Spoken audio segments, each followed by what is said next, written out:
What's going on, guys? In today's video, we're going to be talking about the 5 worst things about living in Fort Lauderdale. Now, don't get me wrong, Fort Lauderdale is an amazing place and everyone wants to call it home, whether it's the boating, the outdoor activities, the beaches, or just the ambiance and things to do in Fort Lauderdale. But just like any other city, there are some cons to it and there are some things that probably could be better. But we're going to get into those and see, are they really a determining factor that would make you move somewhere else? But before we do that, if you want to know everything there is to know about eating, sleeping, living, and even playing here in Fort Lauderdale and South Florida in general, please hit the like and subscribe button. It really helps us out. We get calls, emails, texts, DMs every single day from people just like you looking to move not only to Fort Lauderdale, but South Florida and Florida in general, and we absolutely love it. So whether you're looking to move tomorrow, in a couple days, or even a couple years, please reach out. You can call, email, text us, DM us, whatever's easiest for you, we got you. The first con has to be the traffic. I mean, it is busy at all times of the day. I mean, it's bright and early right now and you can see how many cars are coming by. And this isn't even the busy time. I'm telling you, during rush hour, right around like 4:30 to about 6:30, absolutely swamped. Anything in the morning from like 6 to about 9 a.m., absolutely packed. So, I mean, we could definitely do a little bit better on that. And it doesn't really help that we have all this construction going on as well. As you can see back here, going into the Las Olas tunnel.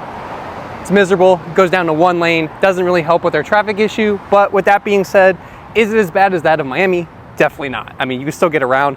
Is it gonna take you probably 20-30 minutes to go 3-4 miles? Yeah, but that comes with the territory. Next has to be the summer heat. And it's not so much the temperature. The average temperature in June and July and August is in the low 90s, around 90 to 91 degrees. But the worst thing is the humidity. You will literally walk outside and feel like you hit a wall of water. Like right now, I'm on a bike because I thought about walking this tour, but I knew damn well I was gonna sweat my butt off. And I'm still sweating on this bike, it's that hot out. And as you can see, it's really not that sunny out and it's still really hot out. Right now it's 94. So kind of gives you an idea. But on the bright side, we do get a breeze from the ocean, which does help, but it's still hot. Next up is the flooding. And I'm not talking like major flash flooding, but we do get quite a bit of flooding, especially when it rains a lot or we get a lot of rain all at once. So for example, a couple weeks ago it did flood and all these streets, as you can see, will be a little bit underwater or have some sitting water, whether it's a 10-minute shower or a couple hour shower. And that's just because a lot of it is right at sea level or right below, and Fort Lauderdale is working on the drainage system. It's not perfect by any means, but it is getting better, which does help. But just be prepared if you have like a Lamborghini or something like super low to the ground, a slammed Mustang. If it's gonna rain that day, drive another car.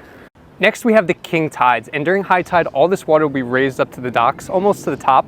But during king tide, the water comes up over that. It will actually be in the streets as well. But it's not like we don't know when the king tides are coming. We know when they're expected, and they're just higher than average tides. However, to combat this, we are actively investing in elevated seawalls and installing tidal valves, as well as implementing the stormwater master plan and adopting more sustainable and resilient policies to help combat this and make it easier for people to get around at the same time. And last but not least, we have the parking. So as you can see with IHOP across the street, the parking is not the biggest. And yes, I know, I mean, this is on Federal. When you get west of Federal, it's a little bit better, but anything downtown like Las Olas area, parking lots are smaller, number one. Number two, nothing's free to park. You're gonna have to pay to park. It's only a couple dollars, but it does add up, especially if you're going to the beach in Las Olas every day. On top of that, if you have a bigger car or like a truck or anything that's wide, a lot of the spots are kind of narrow, so it doesn't really help. And the other big factor in it is no one in Fort Lauderdale knows how to park. So everyone's crooked, things like that. So that's just something to take into consideration as well. So those are the worst things about living in Fort Lauderdale. And honestly, they're not terrible. Are they bad? Yes, but they're all things that you could definitely move past.